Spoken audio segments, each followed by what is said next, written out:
女人開始衰老，最怕唔係眼角多咗幾條紋，亦唔係頭髮白咗幾條，真正令人心入面一沉嘅，往往係有一日你忽然發覺自己身上有啲嘢變咗。以前落樓買餸，風吹過嚟，自己都覺得清爽。以前同人講嘢唔使特登遮住個口，以前出一身汗，沖個涼就乾乾淨淨。可係唔知由幾時開始，你會怕同人企得太近，怕搭個人多，怕坐喺人隔離，甚至怕自己老公仔女忽然講一句你身上點解有陣味。我同你講，女人老唔老，有時唔係睇塊面，而係睇三樣嘢：身上有冇俗氣，心入面有冇怨氣，生活裏面仲有冇生氣。好多女人一聽到衰老就即刻諗護膚品、面膜、精華、醫美，以為只要塊面拉得緊，個人就未老。但老祖宗睇人從來唔係淨係睇皮相。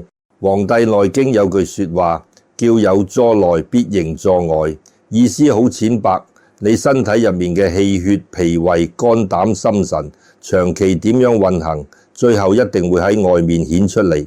呢個人係清定足，係鬆定緊，係有光定暗沉，其實藏唔住。所以今日我想同大家講一個好多女人唔願意面對，但又好真實嘅提醒。女人開始衰老，往往會有三臭同兩小。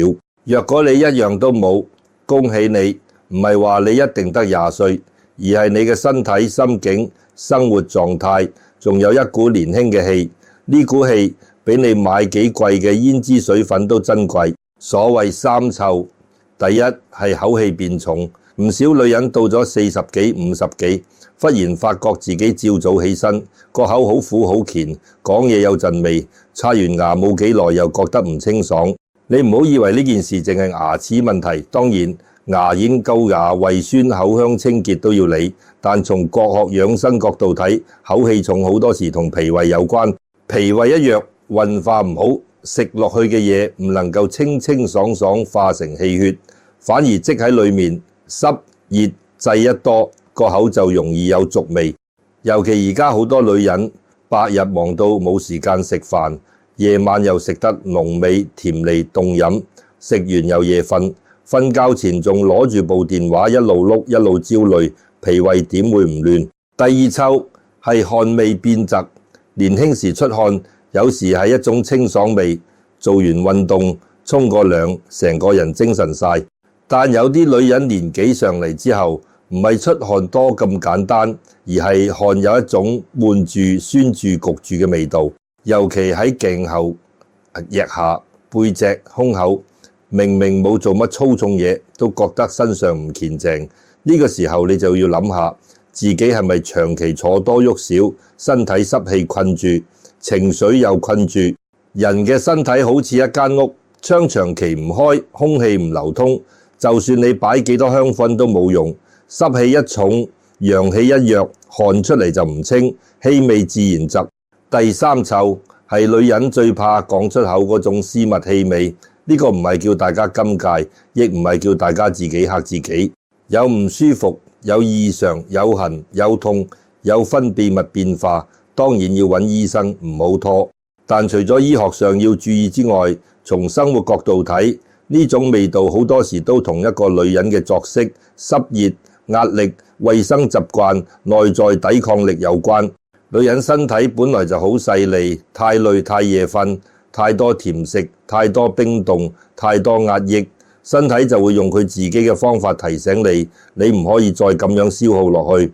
我以前識得一個街坊，大家叫佢芬姐。芬姐後生時真係幾靚，唔係嗰種濃妝豔抹嘅靚，而係恬靜精神，笑起上嚟眼裏有光。佢以前喺中環一間公司做文員，每朝返工前一定揾好件衫，鞋頭擦到亮，頭髮梳得整整齊齊。嗰陣時同事成日笑佢，話佢落街買杯奶茶都似去飲喜酒。芬姐聽完就笑，話女人唔係為咗俾人睇先打理自己，係自己尊重自己。後來佢結婚生咗2個仔，人生就開始變。老公做運輸，收入唔算穩定，家婆身體又唔好，屋企大大小小嘅事慢慢全部落晒喺佢身上。初初佢都仲會打扮，後來就開始慳，護膚品唔買，衫唔買，頭髮由1個月收一次變成半年先剪一次，食飯更加求其，仔女食剩乜佢就食乜，夜晚等全屋人瞓晒，佢先坐低食2啖凍飯。人一忙，最容易忘記自己係一個人，唔係一部永遠唔壞嘅機器。芬姐47歲嗰年開始覺得自己唔對路，佢唔係忽然病到瞓低，而係慢慢變。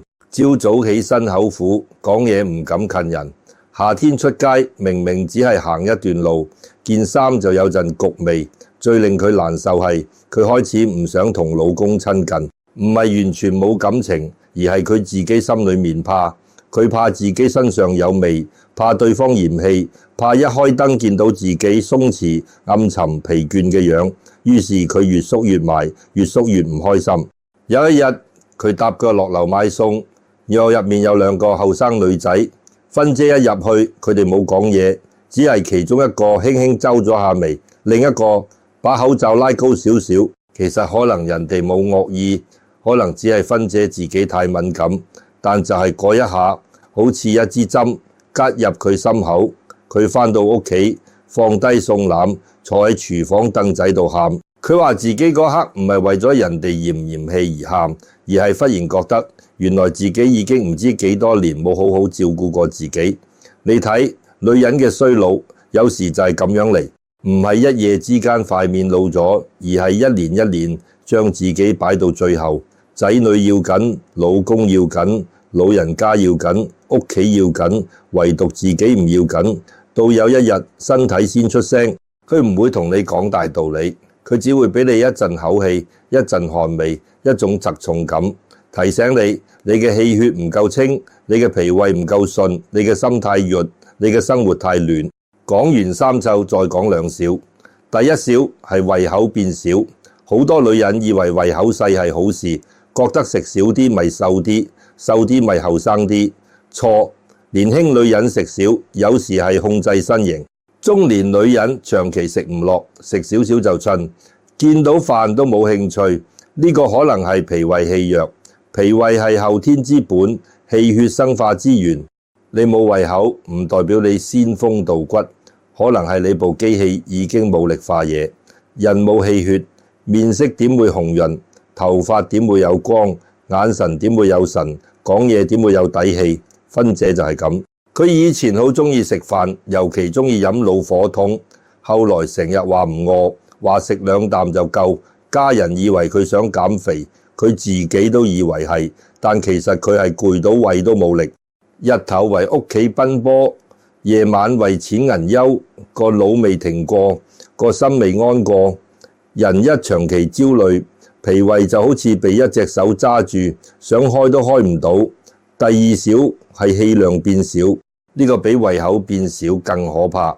女人一老，最明顯唔係皺紋，而係講嘢越嚟越尖，心胸越嚟越窄，少少事就嬲，少少聲就煩。仔女一句無心說話都可以記幾日，老公一個眼神唔對都可以心裏面翻舊腸。你話呢個係性格？唔完全係，好多時係長期委屈、長期壓抑、長期冇人理解，最後心裏面嘅氣結住咗，氣一結人就唔鬆，人唔鬆面相就苦，面相一苦個人就顯老。易經裏面有個好重要嘅字叫通，天地之道，通則生，塞則滯，人都一樣，氣血通面有光，心氣通說話柔，人情通家庭和。女人若果身體窄、心氣塞、脾胃弱，就算你化妝化得幾精緻，旁人都會覺得你身上有一種疲態。相反，有啲女人未必好靚，甚至面上都有皺紋，但佢行出嚟乾淨、清爽、眼神定、說話暖，成個人就有一種舒服嘅氣場。呢種氣場就係年輕。芬姐真正開始醒，唔係因為醫生一句話，亦唔係因為老公一句嫌棄，反而係一次好普通嘅舊同學聚會。嗰次聚會本來佢係唔想去嘅。你知好多女人到咗中年之後，最怕見舊同學，唔係怕見唔到人，係怕見到以前嘅自己。以前大家一齊讀書，一齊食魚蛋，一齊講笑，一齊幻想將來嫁個好老公，住間好屋，仔女聽話，自己永遠都唔會變成街市入面嗰啲鬧仔鬧老公嘅師奶。可惜人生行到後來，邊個唔係一身風塵？有啲女人嫁得好，但心唔安；有啲女人仔女有成績，但自己捱到成個人乾晒；有啲女人表面風光，夜晚瞓覺對住天花板一樣覺得空。芬姐收到同學群組信息嗰陣，望住手機好耐。群組入面好熱鬧，有人話訂咗尖沙咀一間酒樓，有人話好多年冇見，要影多啲相，有人仲放翻幾張舊相出嚟。嗰啲相入面嘅芬姐20幾歲，穿住白恤衫，頭髮黑亮，笑到好開心。佢睇住張相，心裏面忽然酸一酸。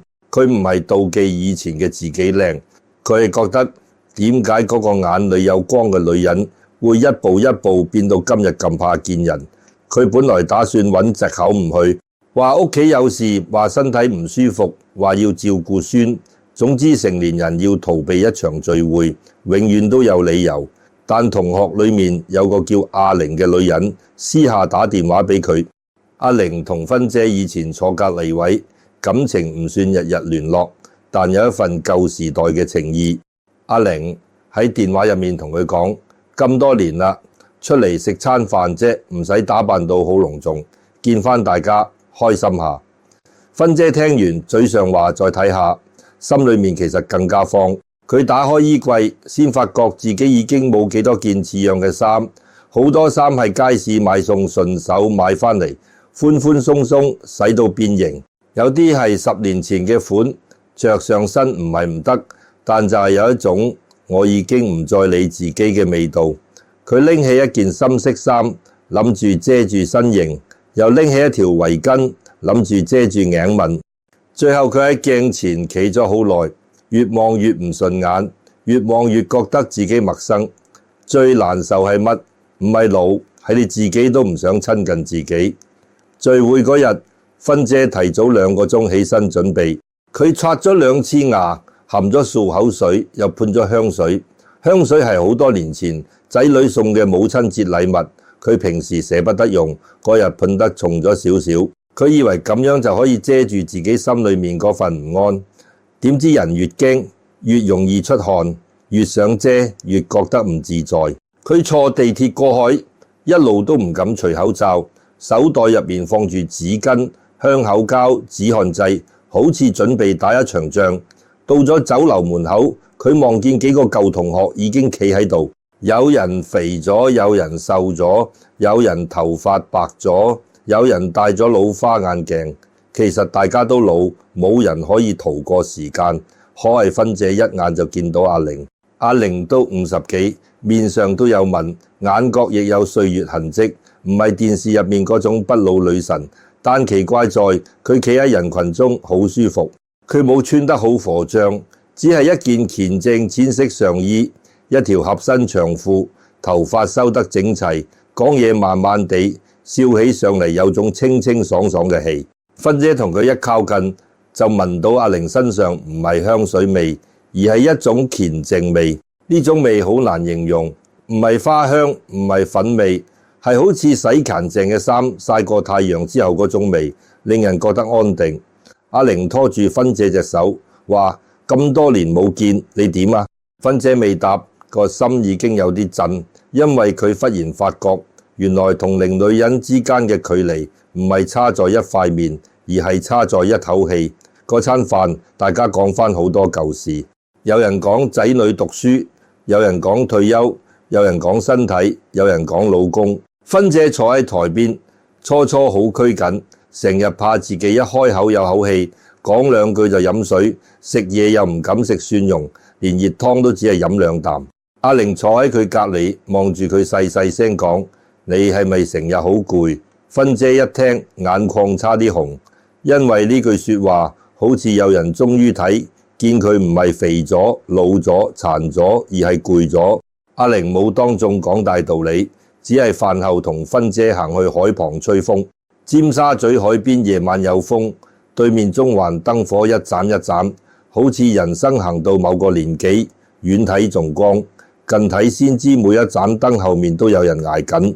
芬姐忍唔住同阿玲講：我覺得自己好似變咗另一個人，身上唔清爽，個口又有味，成日冇胃口，脾氣又差。我以前唔係咁㗎。阿玲聽完冇笑佢，亦冇扮專家，佢只係話我都試過。原來阿玲幾年前都捱過一段好難嘅時間，佢老公生意失敗，屋企欠債，阿媽中風，仔女又反叛。嗰陣佢日日瞓得3-4個鐘，食飯求其，脾氣越嚟越燥。佢話自己最嚴重嗰陣，朝早起身個口苦到似飲咗藥，出汗有陣酸味，個人又怕冷又怕熱，見到人就煩。佢以為自己係更年期，以為女人到咗年紀就一定咁。直到有日佢喺街市買魚檔阿姐同佢講：阿玲，你近排成個人好暗喎，唔好成日嬲啦，女人一嬲個樣好快老㗎。一句街市阿姐嘅説話竟然點醒咗佢。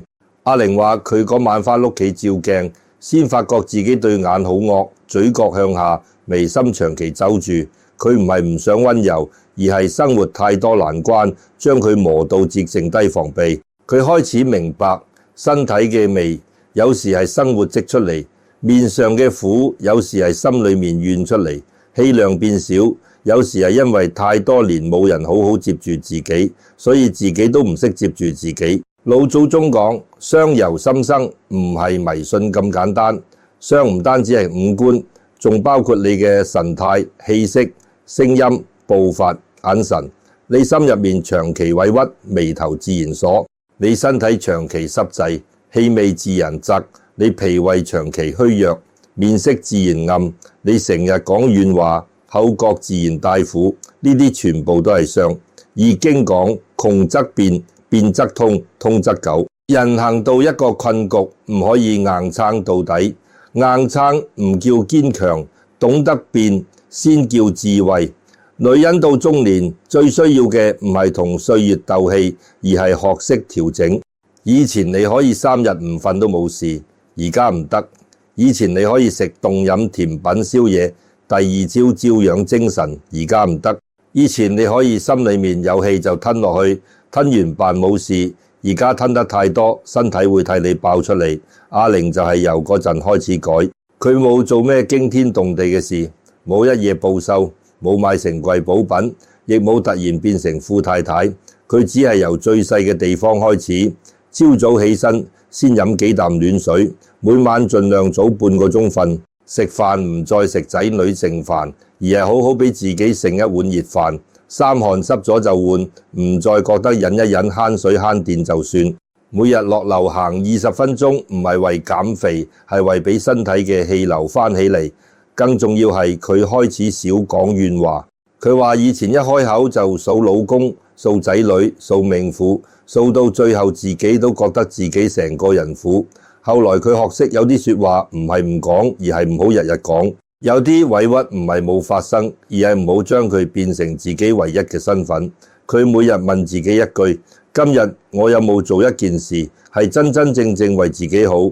就係咁一句，慢慢將佢救返。芬姐聽到呢度好耐冇出聲，海風吹過嚟，佢忽然覺得自己噴得好重嘅香水，反而好刺鼻。佢明白咗，香水遮唔住一個女人長年累月嘅疲憊，名牌衫遮唔住一個女人心裏面嘅怨，厚粉底遮唔住氣血不足嘅暗沉。真正令人舒服嘅女人唔係冇味，而係身上冇俗味；唔係冇脾氣，而係心入面冇長期結住嘅怨氣；唔係冇老態，而係老得唔狼狽，老得有秩序。嗰晚返到屋企，芬姐冇即刻大掃除，亦冇發誓要徹底改變人生。真正嘅改變往往唔係喊口號開始，而係由一個細細嘅動作開始。佢第一件事係將手袋入面嗰支香水攞出嚟，放返櫃桶。佢唔係以後唔用香水，而係唔想再用香水去掩飾自己唔安。第二件事係倒咗雪櫃入面幾盒放咗幾日嘅剩餸。以前佢一定捨不得，覺得浪費。可係嗰晚佢忽然明白，女人長期將所有唔新鮮、冇營養、冇人要嘅嘢放入自己肚入面，其實係一種對自己嘅輕賤。第三件事，佢沖咗一個好慢嘅熱水涼，唔係趕住沖完去洗碗，唔係一邊沖一邊諗明日買咩餸，而係好安靜咁將自己由頭到腳洗乾淨。佢洗頭、吹乾頭髮，換咗一套乾淨睡衣，然後照鏡，鏡入面嘅佢仍然有紋，仍然有黑眼圈，仍然唔係後生女。但佢第一次冇用厭惡嘅眼神望自己，佢只係輕輕同自己講：辛苦你啦，你唔好小看呢4個字。好多女人一生聽過好多責備，聽過好多要求，聽過好多你應該，卻好少聽到一句辛苦你。如果冇人講俾你聽，你要自己講俾自己聽。因為一個女人開始重新愛惜自己嗰刻，身體先會慢慢願意同你合作。你再點逼佢、怨佢、嫌佢老，佢只會越來越沉。你肯慢慢照顧佢，佢先有機會慢慢清飯。之後幾個月，芬姐真係有變，唔係變到似後生女，而係個人冇咁俗。朝早口苦少咗，胃口慢慢返啲，出街冇再咁怕人靠近。佢開始行路，開始曬太陽，開始食熱飯，開始同老公講少啲怨氣話，多啲平實話。佢同我講，最神奇唔係身體即刻好晒，而係佢發現自己氣量大返少少。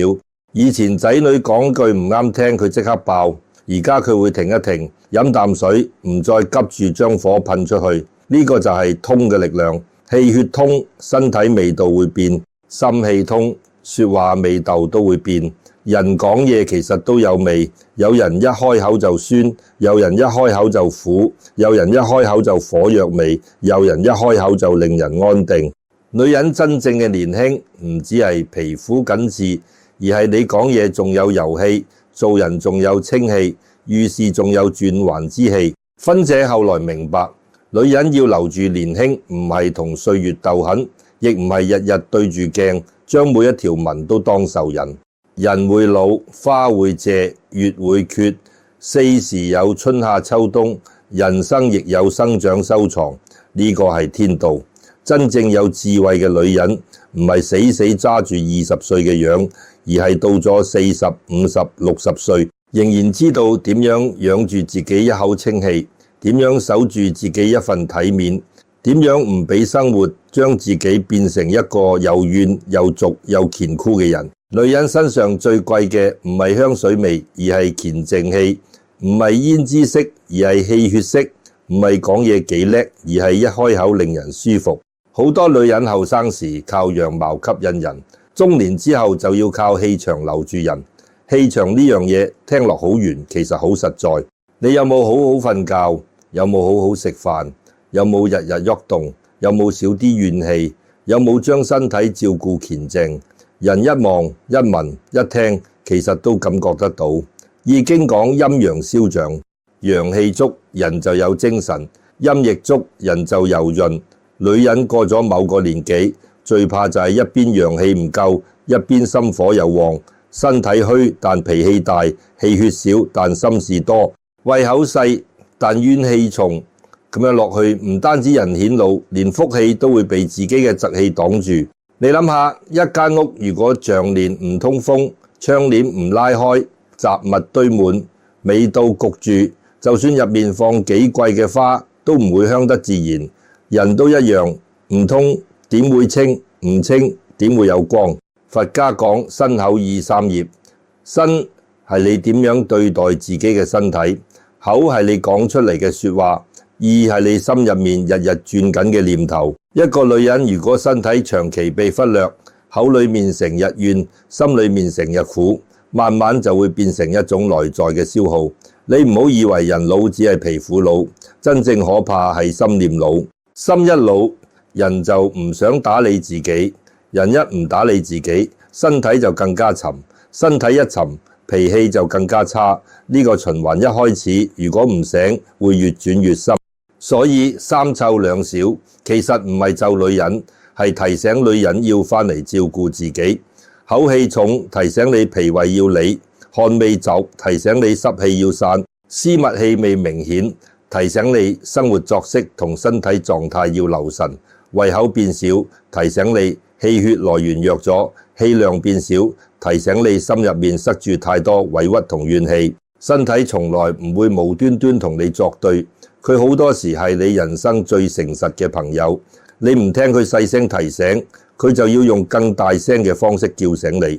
第一樣，我想大家由口氣開始改。女人到咗中年，口氣清唔清，真係好影響一個人嘅自信。唔係叫你日日食薄荷糖遮住，而係要從根處理。早晚刷牙，牙縫要清，舌苔要留意，定期睇牙醫，呢啲係基本。但更深一層係你夜晚唔好再成日食濃味宵夜，少啲甜膩，少啲冰凍，少啲一邊焦慮一邊食嘢。脾胃最怕暖，食無定時，瞓無定時，情緒又無定時，佢就會暖俾你睇。你試下早上起身飲幾啖暖水，早餐食得簡單但熱，夜晚唔好食到太飽，慢慢你會發現個口冇咁苦，講嘢都敢近人啲。第二樣，身體要通風，要出汗，但唔好焗汗。好多女人成日坐喺屋企，冷氣一開就一日，喐又少，曬太陽又少，身體入面濕濕滯滯。你叫佢行路，佢話冇時間；叫佢出汗，佢話好麻煩；叫佢換衫，佢話忍一忍就得。忍得多，身體就焗住。你每日唔需要跑10公里，唔需要操到自己散晒，最簡單落樓行20分鐘，行到背脊微微暖，心口有啲開，已經好好。出咗汗就換衫、沖涼、吹乾頭髮，唔好俾濕氣貼住身體。女人身上嘅清爽唔係懶出嚟，係日常細節養出嚟。第三樣，唔好長期食剩飯、凍飯、冷飯。呢句我知好多女人聽到會沉默，因為屋企入面最常食剩飯嗰個，往往就係媽媽、係老婆、係媳婦。仔女食新鮮嘅，老公食熱嘅，老人家食軟嘅，最後剩低乜，自己倒落肚就算。你以為自己慳，其實你係日復一日用最低嘅方式對待自己。食物入肚唔單止係補，係變成你嘅氣血，變成你嘅面色，變成你嘅精神。女人要養翻一口氣，第一步就係俾自己一碗熱飯，一杯暖水，一餐像樣嘅飯。唔好覺得自己唔配，唔好覺得食好少就係美。氣血冇源頭，人好快乾。第四樣，氣量要養。你有冇發覺有啲女人一老，成日將我以前幾辛苦掛喺嘴邊？辛苦係真，委屈亦可能係真。但如果你日日將苦翻熱一次，心就日日被診一次，到最後人哋未必明白你，反而你自己先被怨氣消遣。儒家講修身齊家，修身唔係淨係修外表，仲要修口。你唔係唔可以講委屈，但唔好將每一句說話都變成刀。對仔女少一句責怪，對老公少一句翻舊腸，對自己少一句嫌棄，氣量慢慢就會大。氣量一大，面上就鬆，眼神就柔，個人自然後生。第五樣，每日留少少時間俾自己靜，唔使好遠，唔使坐蒲團，唔使點香念經。你可以喺廚房煲水嗰幾分鐘，唔睇手機，只係聽水聲。可以落樓行路嗰陣，望下樹，望下天，唔好一路行一路諗邊個對你唔住。可以夜晚瞓前摸一摸自己隻手，講一句今日辛苦啦，聽日慢慢來。呢啲看似好細，但對女人好重要，因為女人一生太多時候都喺照顧別人，好少真正被自己照顧。